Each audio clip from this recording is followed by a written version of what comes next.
seja muito bem-vindo, muito bem-vinda à Conversa Diária, até porque conversando a gente se entende, não é mesmo? E hoje aqui dividindo o microfone tenho a honra de falar com ele, é isso mesmo, nosso jornalista aqui da Diário do Brasil TV, José Eduardo Mantini. Seja muito bem-vindo, viu, por compartilhar o microfone aqui comigo hoje, para a gente bater um papo com o nosso entrevistado. Obrigado, Mara, é um prazer estar com você aqui, né?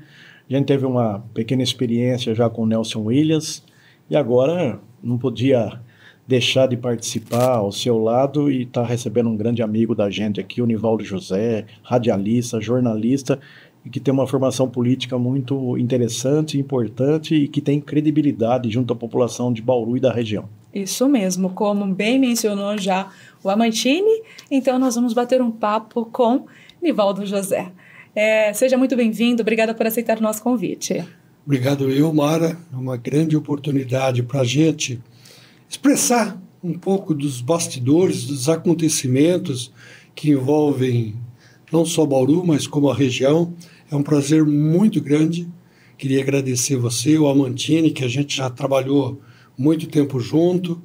E é importante a gente compartilhar um pouco do que a gente vive no nosso cotidiano com a família, né, da Diário do Brasil, até porque nessa troca de experiência muitas coisas serão reveladas. Espero contribuir bastante com tudo isso que a gente vai conversar a partir de agora. É isso mesmo, até costumo dizer que aqui é uma conversa entre amigos, e também entre jornalistas também, né? Vai ser uma grande aprendizado para todos nós aqui, eu digo para mim em especial ainda, com dois grandes ícones aqui da cidade também falando sobre vários assuntos. Nós vamos falar um pouquinho sobre política, né? Uma seara que o Amantini gosta bastante e também trabalha bastante aqui na TV. Mas antes de entrar em outros assuntos, eu quero entender um pouquinho como você se interessou até mesmo pelo jornalismo. Como que começou a sua história?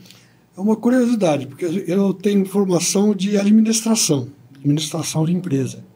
Só que se você me perguntar diferenciar ativo e passivo, não vou ter muito conteúdo para se manifestar. E a minha família tinha um serviço de alto-falante em Duartina, e coisa de veia, sabe? Quando você pega aquela vontade, aquela paixão, e tanto que eu não tenho formação jornalística, mas eu tenho registro de jornalismo. Por quê? De jornalista. Por quê? Como eu exercia a função, quando foi decretado pelo governo a necessidade do registro, quem até então atuava no ramo conseguiu o registro definitivo. Sim. E eu fui um dos privilegiados. Daí então comecei a me dedicar mais. Aí eu fiz o curso de radialista, fiz cursos de Libra e daí fui me aperfeiçoando.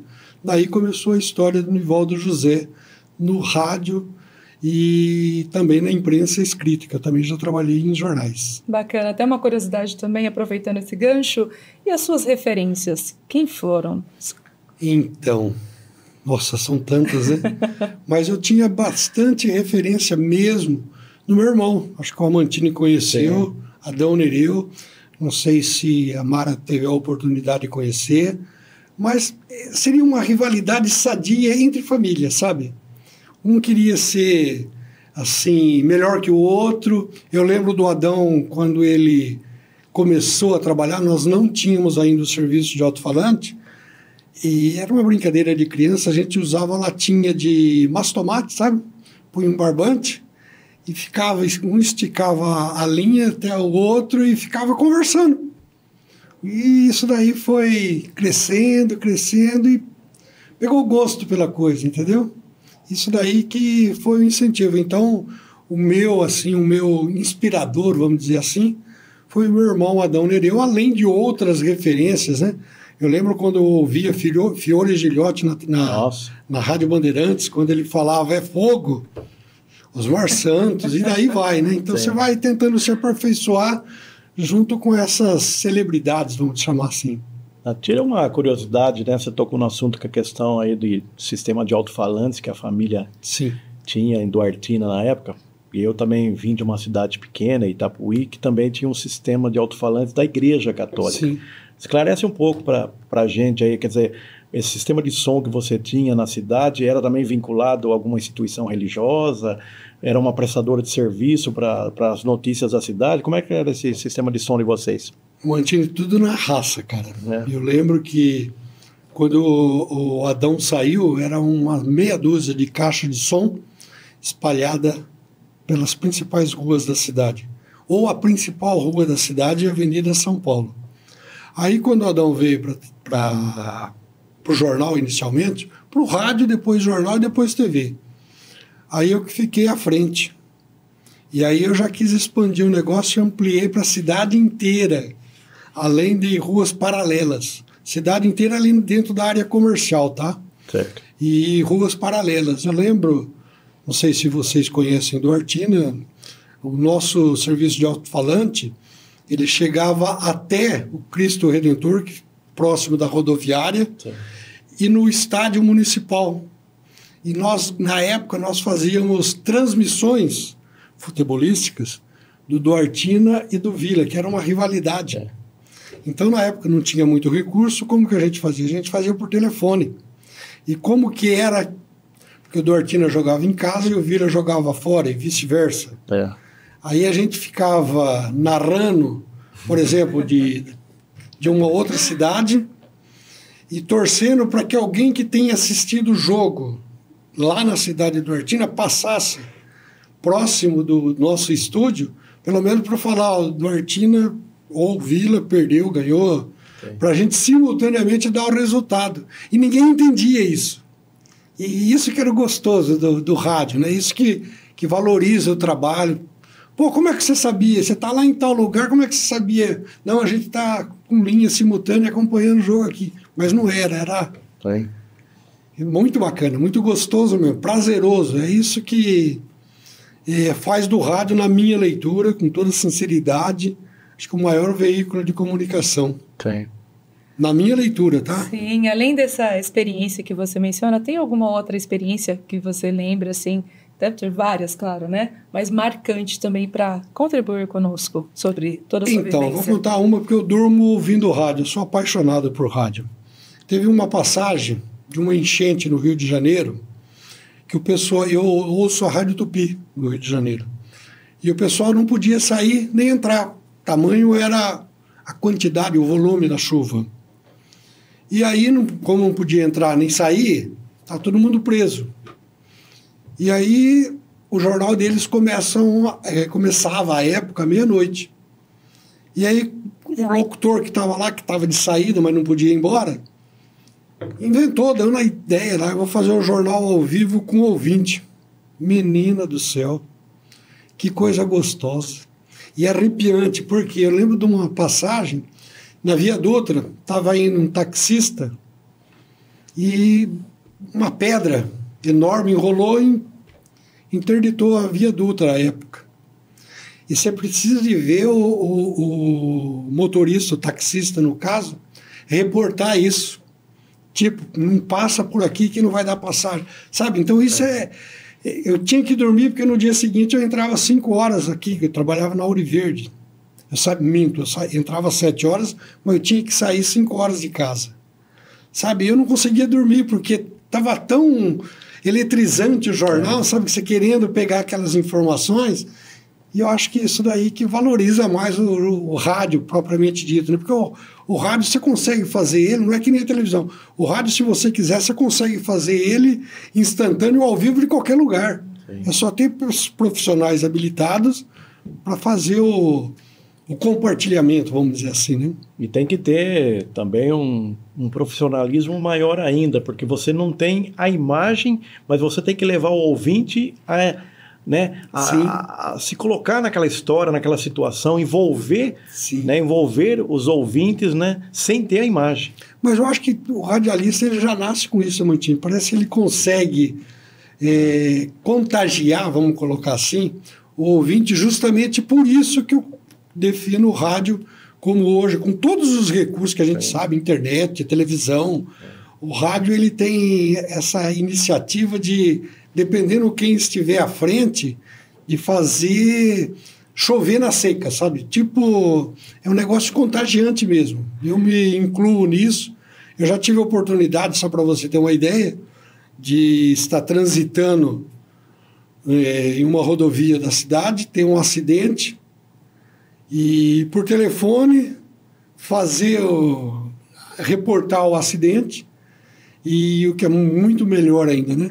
Depois que a gente reportou o acidente, é que chegaram os veículos de comunicação, só que a essência do acontecimento já tinha passado, aí eles gravaram a imagem para soltar no outro dia, jornal no outro dia, TV no outro dia, o que nós tínhamos publicado naquele instante, no exato momento do acontecido. Isso que eu acho que é detalhe, é a curiosidade do rádio. Muito interessante também essa questão do ao vivo, né? Como que é essa preparação para o ao vivo? Sim. Tudo bem que tem toda uma história, um histórico, mas você se prepara, costuma se preparar? Então, é aquilo que eu falei para vocês recentemente. Eu acho que isso já nasce com a gente, sabe?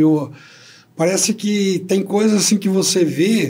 Eu vou contar uma outra história do rádio para vocês. Eu estava vindo da minha cidade, do Artina, para trabalhar em Bauru, e vindo de ônibus de estudante, para vocês verem a curiosidade. Aí cheguei na rádio, eu tinha a rádio escuta da polícia, e recebi uma mensagem: acidente em frente ao Unesp envolvendo transeunte com ônibus de estudante. Eu tinha acabado de descer do ônibus. Falei, vou chegar lá, vou ver o que está acontecendo. Peguei a viatura, fui lá. E me deparei com aquela cena deprimente. Um corpo estendido ao chão. Olhei, não era o ônibus da minha cidade, o que me deixou um pouco, assim, menos estressado, vamos colocar assim. Mas a gravidade do acidente era muito comprometedora. E a hora que eu vi, tinha uma senhora chegando, foi um ônibus com uma bicicleta, para vocês verem o tamanho.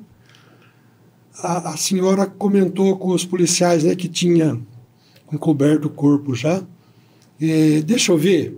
Não, senhora, não pode. Agora está interditado aqui, não pode. Não, deixa eu ver, que o meu filho saiu de bicicleta agora. E, infelizmente, a hora que...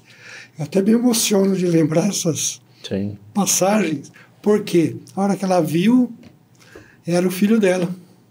Você imagina o filho dela tudo machucado, tudo sem vida ali, que situação que não fui eu presenciei isso. Mas por quê? Porque eu fui de curioso para ver o que era e tive a oportunidade de reportar isso ao vivo.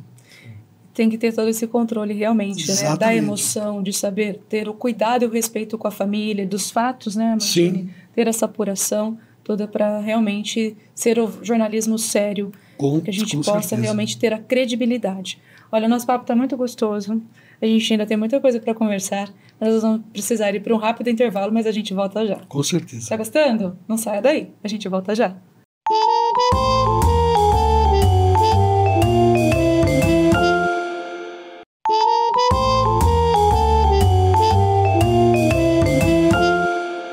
E voltamos com Conversa Diária, conversando com Nivaldo José, jornalista, e também aqui ao meu lado, o jornalista Eduardo Amantini, ele mesmo que está me ajudando aqui hoje, né? Compartilhar as histórias aqui do Nivaldo José. E vamos já começar perguntando como que você, né, começou com a história do rádio, com o rádio, aqui em Bauru em específico. Sim. Como eu já inicialmente disse no bloco anterior sobre o serviço de alto-falante, eu vim em Bauru à procura de emprego, e eu lembro, acho que o Amantini vai lembrar, do Tobias Ferreira. Sim. E eu procurei o Tobias Ferreira em busca de uma oportunidade no rádio. A época era 710 Sistema Globo de rádio. Eu estou lá naquela ansiedade, naquela expectativa de conversar. Quem conhece Tobias Ferreira sabe quem foi ele, da importância dele no meio de radiodifusão, principalmente. E eu lembro que estava havendo um desentendimento. Aí eu não vou citar nomes, tá? E saíram da sala, aquele desentendimento e tal. Tobias Ferreira virou para mim e falou: o que você quer? Falei, eu queria conversar com o senhor, mas eu volto outra hora, porque eu vi que o clima não era propício, né? Ele falou, não, tá contratado, vai lá, faz o programa. Eu falei, como assim? Não, vai lá. Aí o cidadão com quem ele estava discutindo está demitido. Pode ir embora que ele vai substituir você. Eu falei, mas como assim? Aí uma menina, uma recepcionista, acho que foi meu... Sabe, todo mundo fala de anjo da guarda. A menina chegou para mim e falou, vou dar uma sugestão para você. Você vai lá, você pega um jornal da cidade e dramatiza notícias policiais. Valoriza a notícia. Falei, eu vou. Mas a tensão era tamanha que na sua autocrítica, e eu tenho muita autocrítica, a hora que eu acabei, eu falei... A hora que eu saí, a discussão continuava, vai lá no RH, passa lá, está contratada. Você perguntou novamente, como assim? Aí eu fui, aí você já vai se aperfeiçoando, né? Foi um teste no ar, né? Exatamente. E uma dificuldade, né? Que a gente... É aquela oportunidade única, vamos chamar assim. Sim. Surgiu, aproveitei. Não sei se os ouvintes aprovam, mas foi desse jeito que eu comecei dentro do rádio em Bauru. Legal, legal. História interessante, marcante. Você estava na hora certa, no lugar certo. Sim. Preparado, né? Sim, se preparando exatamente. E vem se preparando. Eu acho que no cotidiano, no dia a dia, todo dia é uma preparação. Sim, é verdade. E aí a gente foi se aperfeiçoando, né? Daí no dia seguinte a gente já começou a manter contato e aí e fui pegando um pouco de credibilidade e fui adentrando num território que não era nosso, até porque não gostava de fazer a parte policial. E devagarzinho eu fui entrando na área política, no cenário político, que era o que eu mais me identificava, entendeu? Mas para mim chegar na área que eu atuo até hoje, eu tive que começar por um lugar que, na verdade, não era da minha área de agrado, mas faz parte do contexto, né? Sim, aliás, você tocou num ponto importante aí, né? Área política, credibilidade, e não só apenas na nossa área de comunicação, mas... Em qualquer atividade profissional, a gente sabe que às vezes demora uma vida toda para conquistar, para conseguir a credibilidade, né? E isso é fruto de ética, de responsabilidade social, de compromisso, de confiança. Enfim, hoje você é uma pessoa que goza, obviamente, de muita credibilidade e num meio que a gente sabe que tem poucos que têm esse privilégio, assim, porque a política por si só é uma atividade muito, às vezes, de não ter a fidelidade, a lealdade, o puxa-tapete, a falsidade, enfim, né? Podemos aqui falar um monte de adjetivos aí para tentar entender a política nos dias de hoje, principalmente.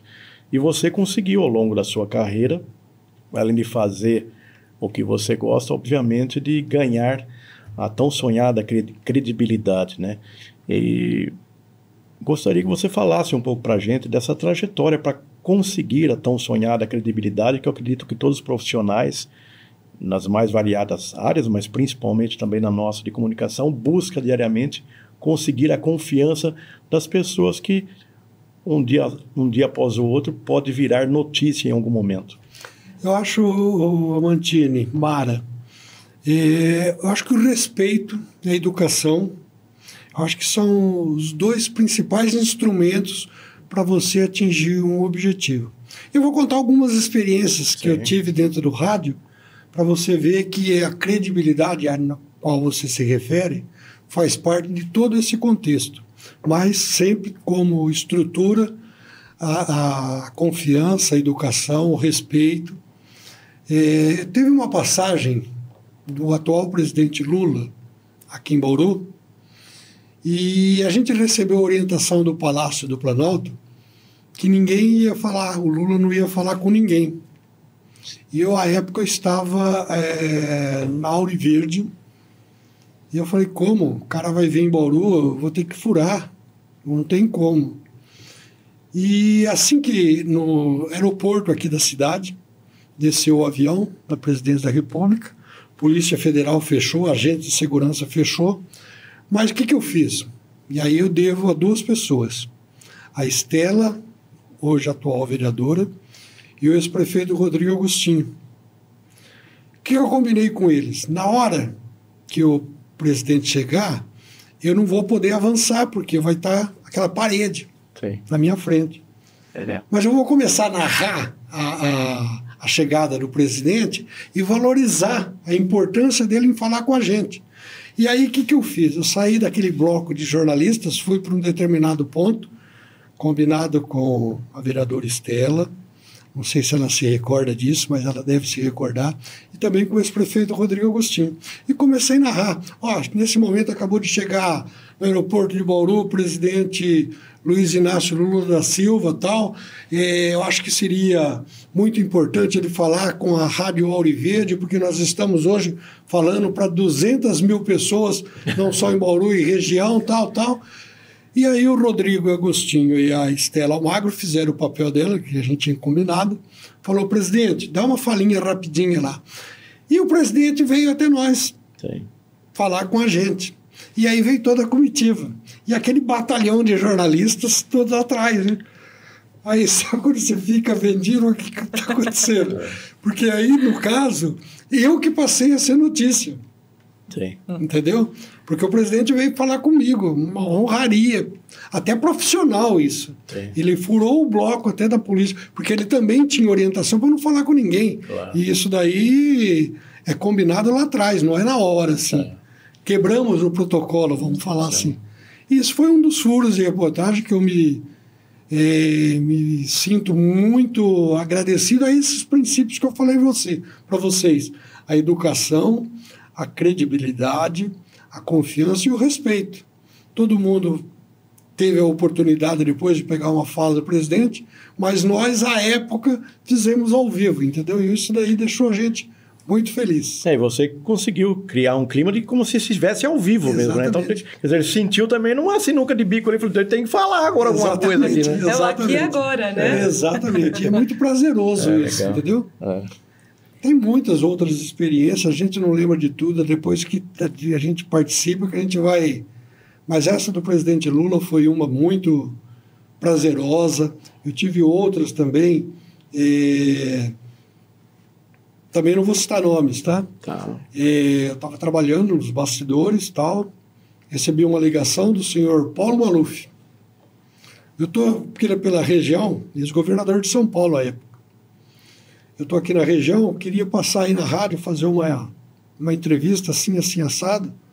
Você pode me receber? Opa, pode vir. Aí eu recebi uma informação que não era para receber o Paulo Maluf. E a pessoa que me passou essa informação pediu para... Como que você liga para o cara e marca sem falar com a gente? Eu falei, mas não fui eu que liguei. Realmente, não fui eu que liguei. E foi ele que me ligou, ele é uma autoridade, não tem como. Não, pode ligar para ele desmarcar. Aí eu fiquei pensando, como fazer isso, né? Aí, 5 minutos depois, veio um telefonema. Aí a pessoa que tinha me censurado, vamos dizer assim, falou, não, pode fazer a entrevista. Tá bom. Mas eu vou falar uma coisa para vocês, uma experiência que eu aprendi. Paulo Maluf, uma referência. Não sei se ele já sabia de tudo, que quando ele chegou, ele me tratou tão bem, mas tão bem, e deu um gelo tão grande na pessoa, que a gente ficou naquela situação até incômoda, sabe? Porque eu sendo bem tratado, ele tratando todo mundo bem, parecia que era eu que tinha combinado com ele para dar o gelo. E não tinha nada a ver.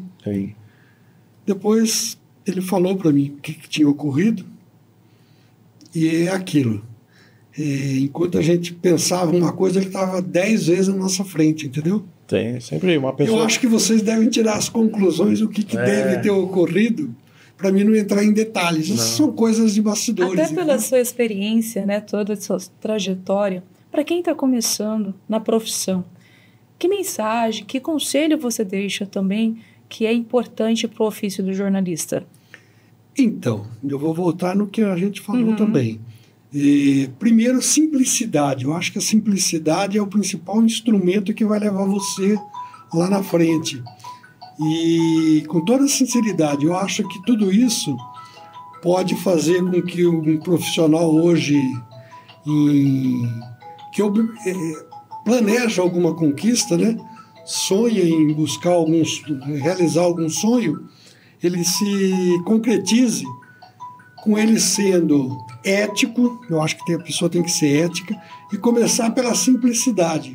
E essa simplicidade, eu acho que vem de casa, acho que não aprende em faculdade. Não. Acho que o aprendizado que você tem numa universidade, ele pode te aprimorar, mas o beabá mesmo vem do berço. Então, eu acho que o pai, o que a mãe ensina para o filho, ele tem que pegar como referência para colocar em prática no que ele vai aprender como aprendizado da universidade. Ou seja, seria um complemento. E, a partir daí, eu acho que ele será bem sucedido. Essa pessoa, esse candidato, ele tem que começar com os princípios básicos. Educação, simplicidade, humildade e não querer atravessar ninguém. Porque, vou dar até uma alfinetada aqui, tá? O que a gente vê muito hoje são rostinhos bonitos, né, que já entra querendo atravessar tudo, já ocupar a janela do ônibus sem necessariamente ter passado pelo beabá, né? E isso daí, na minha opinião, eu acho que é os instrumentos que levam um grande profissional a se realizar na prática, né? Eu acho que é por aí. Muito bom. Olha, estamos caminhando já para o final do nosso bate-papo. Quando tá bom, o bate-papo acaba muito rápido, né? Sim. Imagine, eu vou deixar você aí para fazer mais uma pergunta e eu vou na sequência para a gente já também, né, deixando a mensagem final. Bom, talvez você não saiba, mas ele também é um grande desportista, né? Palmeirense, né? Mas eu gostaria, claro que o time dele continua aí estando num bom momento, aí com 2 vitórias já na Libertadores. Não mas, convincente, né? Sim, mas está melhor que o meu time ainda, que é o São Paulo. Mas seleção brasileira, eu acho que é importante a sua opinião do momento triste também que está passando a seleção brasileira nossa, se preparando aí para eventualmente mais uma Copa do Mundo. Você esperava que há 1 ano da Copa a gente estaria vivendo aí sem um treinador e ainda com essa possibilidade até remota, mas existe ainda de não ter uma classificação garantida para a Copa do Mundo? Mantini, eu vou jogar essa responsabilidade na costa ou nas costas dos nossos dirigentes do futebol. Por quê? Hoje, se você parar para analisar, na minha opinião, né, modesta opinião, não é o técnico que define os jogadores que estarão jogando. Sim. Porque é inadmissível hoje você ver um Estevão, que também não está correspondendo à expectativa hoje da torcida palmeirense, mas seguramente é apontado um dos melhores jogadores do futebol brasileiro, ficar na reserva de outros jogadores que estão matando a pau na Europa, mas que na seleção brasileira não está entregando. Por exemplo, o Vinícius Júnior. Sim. No Real, ele é disparado um dos melhores jogadores, mas na seleção ele não convence, ele ainda não justificou. E a justificativa do técnico vem sempre de forma mais triste ainda, muito não convincente. Quando o técnico fala... o Estevão não está preparado, ele tem 17 anos, ele precisa subir escadas.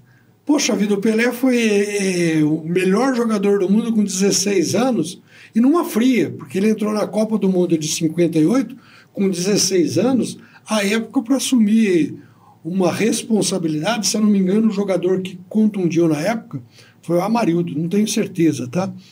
E ele, com 16 anos, ele se tornou o melhor jogador do mundo. Sim. Então é uma contradição. Eu acho que a responsabilidade maior tem que ser atribuída aos dirigentes e não necessariamente aos técnicos. Todos os técnicos que vão lá, inclusive, até aproveitando o gancho, o técnico do seu São Paulo, por exemplo, Dorival Júnior, ele deixou o São Paulo redondinho para assumir uma fria, que era o comando da seleção brasileira. E deu no que deu. O São Paulo hoje continua batendo cabeça. Sim. A seleção brasileira o demitiu. E o que acontece agora? Ele fica desempregado, os dirigentes não sabem o que fazem. E outro detalhe, se você me permitiu, até um complemento, Desculpa, Tamara, que a gente começa a falar, o VAR, por exemplo, é inovação para ajudar a solução do futebol. Hoje o VAR, ele mais compromete o futebol do que ele resolve o problema. E é muito triste, por exemplo, pegar um jogo do Palmeiras, aí até como referência, Palmeiras e Sport. No segundo gol do Palmeiras, um pênalti que, na minha opinião, não houve. O VAR testemunhando que houve o pênalti e que o juiz tinha assinalado corretamente. O juiz a gente pode até perdoar, porque é questão de reflexo. Ele olha, ele viu, ele marcou, né? E o VAR, ele está vendo lá as câmeras, ele pode ver, rever e orientar, vem aqui ver, que não é bem o que você viu, para ele ter a oportunidade de corrigir o erro. E aí, quando o VAR fala, vem aqui, você está certo, não precisa vir, você está certo, ele está fazendo o dever dele. E aí, o que acontece?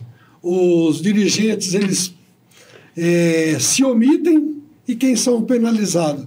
É o juiz e também os dirigentes, os que estão comandando o VAR, né? Então fica muito vago isso, por isso que o futebol hoje está se tornando chato. Só para você ter uma ideia, terça-feira jogou o Corinthians, fui dormir às 9h30 da noite. Ontem jogou o Palmeiras, comecei a assistir o jogo que dava sono, fui dormir. Então perdeu aquela expectativa de futebol. Bom, como eu disse, o nosso bate-papo é muito bom, né? Bate-papo entre amigos, como eu já comecei dizendo aqui. A minha pergunta vai ficar para um próximo momento, porque realmente o nosso tempo aí já estourou. A pergunta seria justamente: quem é Nivaldo José fora dos microfones? Mas nós vamos deixar o pessoal aí com vontade de saber para um próximo momento. Vou pedir para deixar as suas considerações finais e, claro, também agradecer você, José Eduardo Amantini, que está aqui ao meu lado, compartilhando aqui esse momento. Mara, muito obrigado pelo convite. É um prazer sempre, a gente sempre fez uma parceria. Eu trabalho na Top FM, sempre usufruí também do Renato Zaiden, do qual eu tenho uma grande simpatia e admiração, do Amantini, sempre também tem participado com a gente lá. Sim. E eu queria agradecer principalmente a TV Diário do Brasil, né? Hoje TV Prevê, pela oportunidade. É tão gostoso a gente conversar que se não fosse limitado o tempo, a gente ficaria aqui a tarde toda. Muito obrigado mesmo pela oportunidade. O Amantini é um amigo, dispensa comentários. Não vou nem entrar no mérito aqui, que a gente vai ocupar o espaço também. E a oportunidade é o que é mais importante. Obrigado mesmo pelo convite. Um abraço ao Amantini, um abraço também a Mara e a todos que estão nos acompanhando. Sucesso para todos nós. Sucesso. Saúde e paz. Saúde e paz. E a você, claro, o nosso muito obrigado por nos acompanhar até aqui e até o nosso próximo encontro. Super abraço. Tchau, tchau.